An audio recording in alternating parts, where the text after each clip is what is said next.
the Skins as they get ready to take on the Dallas Cowboys in a huge NFC East road tilt this weekend. 4:25 kick. Big game, and a theme of this season has been the injury factor, Cakes, and it's it's something that every NFL team has to deal with, but it seems to be biting the Skins a little more than last year. They made a couple moves. They obviously did sign defensive end Drake Jackson. They placed wide receiver after missing 4 games. Unfortunately, on the reserve injured list, Noah Brown. Noah Brown. It's kind of a shame that they tried to get him back and it just didn't respond. Right. And so they're going to try to, as Coach said yesterday, just try to get him right. Mm-hmm. I don't think that involves a surgery. But anytime you have soft tissue injuries like that, you just never know how they're going to respond. And then they signed who I think they had released earlier, guard Julian Good-Jones to the practice squad.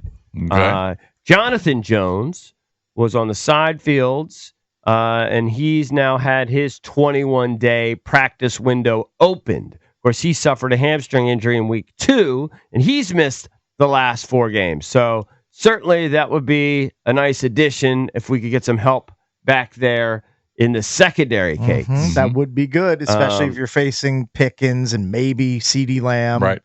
Ferguson. Yeah. Like, they got a lot of guys they can throw the ball to. I mean, I doubt Devontae Turpin looks like he may be back. I doubt he'll be available this week, but maybe. I mean, they got 21 days. Usually when they have the 21-day window, usually takes a little while. Right. It's not usually that first weekend after they've been activated that you see them back out on the field. But we sure could use them. Could use the help. And we talked about it earlier. Dan Quinn, mentioned that Terry McLaurin, I think they were just a limited participant, and essentially it sounded like a glorified walkthrough. Today's going to be more of a real practice day. We'll get more information on that. Of course, he hasn't really practiced since he got injured in week 3, Cakes. Has missed the last 3 games. We certainly need his help. I think in a game, as we keep talking about, we're going to have to score a ton of points. Now, another injury issue that's kind of, I think, going a little bit under the radar is the hamstring of Dorrance Armstrong, Cakes. Right. Little concerning. I see him on the list. They've been dealing with injuries throughout the year, but man, people get a little bit nervous when Dorrance Armstrong apparently came up with some sort of hamstring injury after that game.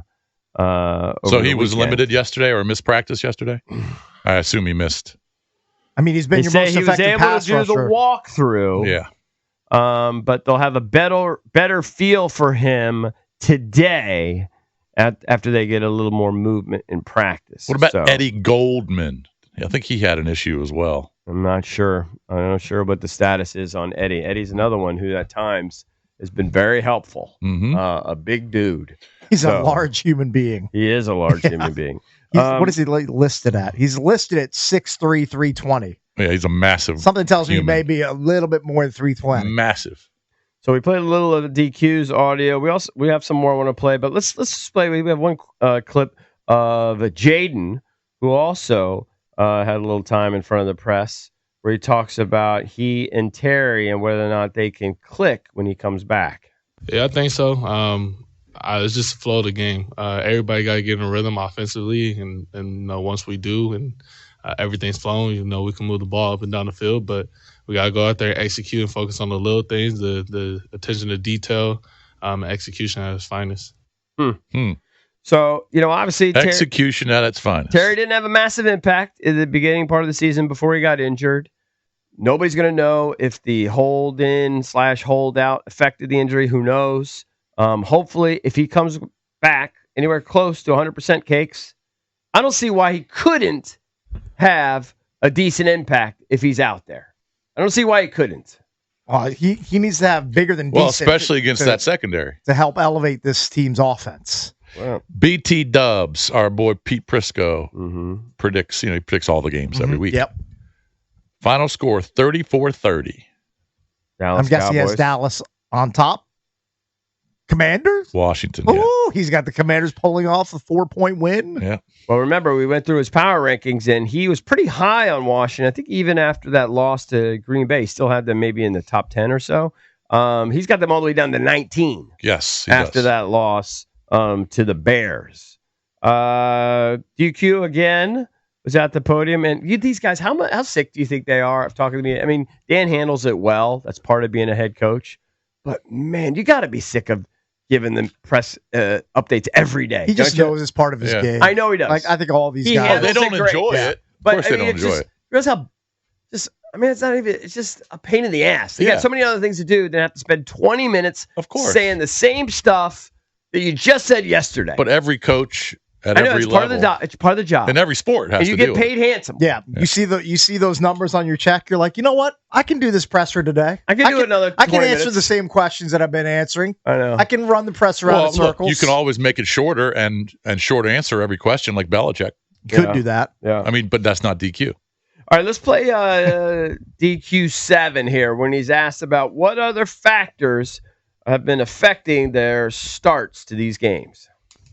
As you dig in or dug into kind of the issues with starts, do you go all the way into what time are we getting to the stadium? What do they do in pregame? What are our pregame drills looking like? Are you going that deep into it? I do, and I also want to dig in, to the leaders and say, what are some things that we need to do to hit it? And it's not a score as much as an attitude, a mindset to go. So I want to make sure I'm clear on that, because if you only base it just on that, I think you could miss it. And so it's not that. And I liked the intentness getting ready. And like I said, the offense had a long drive. We turned the ball over at the end of it, but it is important. And so it's more collaboration to say, is there anything else, we need to do and hit differently? I've had those conversations, and I'll continue to tweak it until we get it exactly right.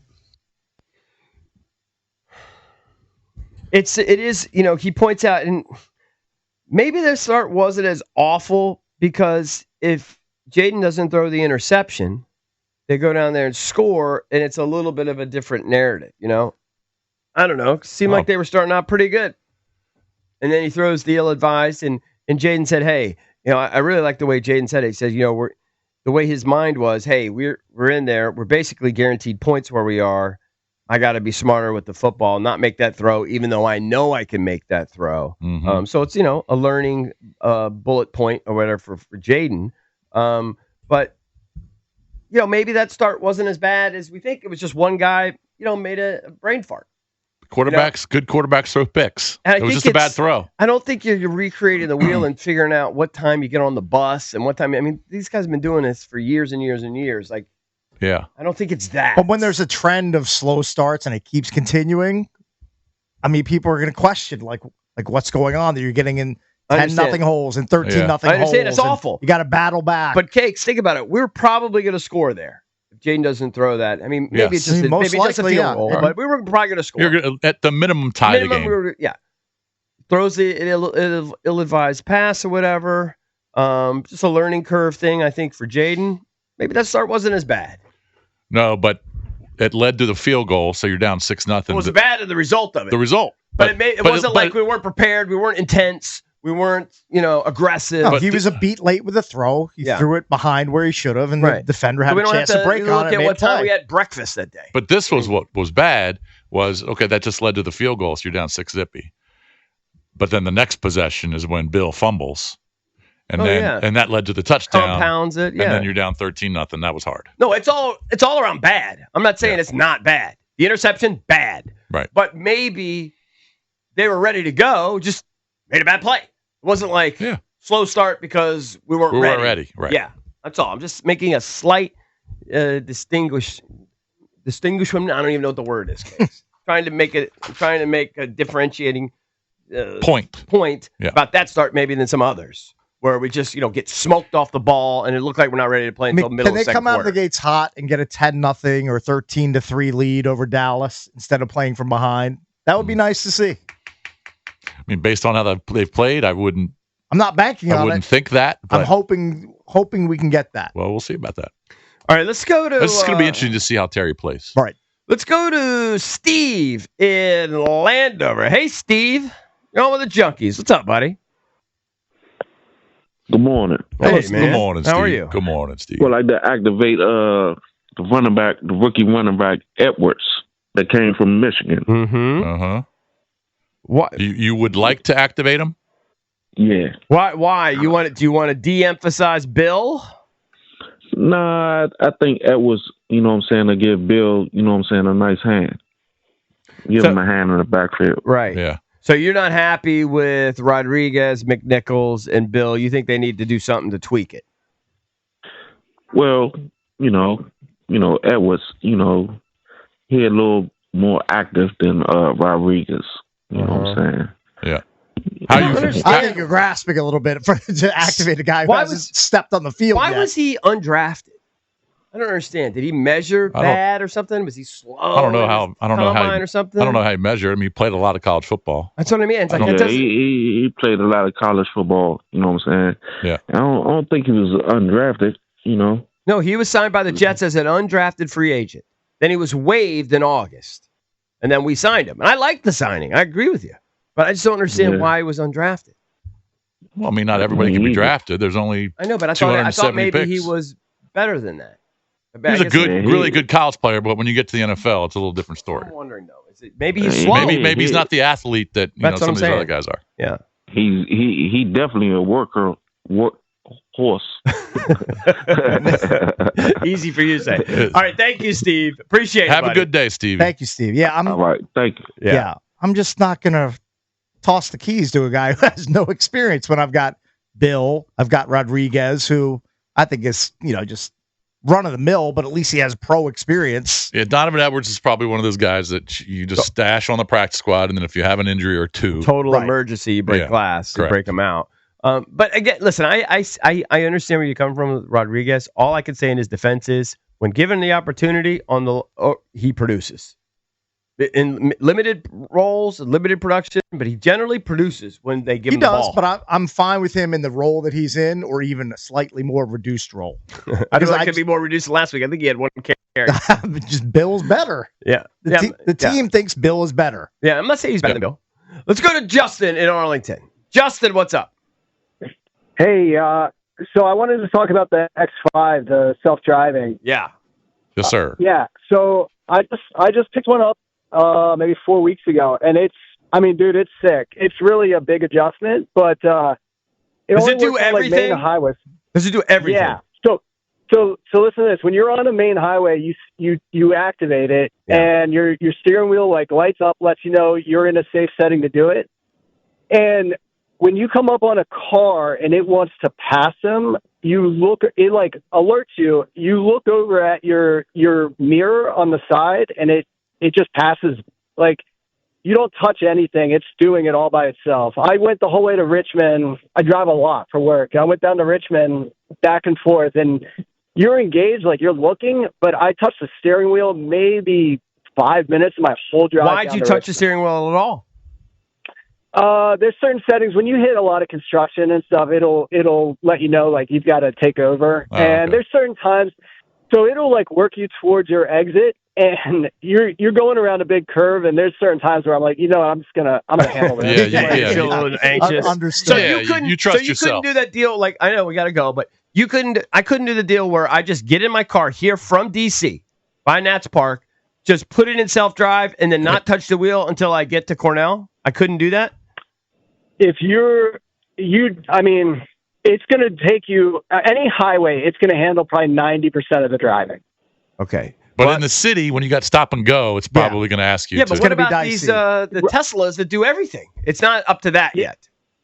I don't know how it compares to that. I've never looked at a Tesla, but I've just had BMWs. But in the city, it's still helpful. It slows you down as you come up onto a light, but there's certain settings where it's just it's chipping in, but it's not actually doing it for you. All right. Thanks, Justin. Thank you, buddy. Appreciate that intel about your Beamer. When we come back, we'll be joined by Brian Baldinger, Odyssey NFL Insider, and Dave Richard joins us at 8 o'clock with all your fantasy lineup advice.